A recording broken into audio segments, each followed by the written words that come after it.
You ask Tiger to solve. This deals with linear equations with one unknown. The final result is h equals -11. Let's solve it step by step. Simplify the expression. Simplify the arithmetic. Group all constants on the right side of the equation. Add 8 to both sides. Simplify the arithmetic.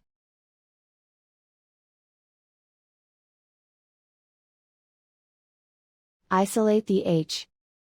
Divide both sides by -2. Cancel out the negatives. Simplify the fraction. Simplify the arithmetic. Find the greatest common factor of the numerator and denominator. Factor out and cancel the greatest common factor. And so the final result is h equals -11.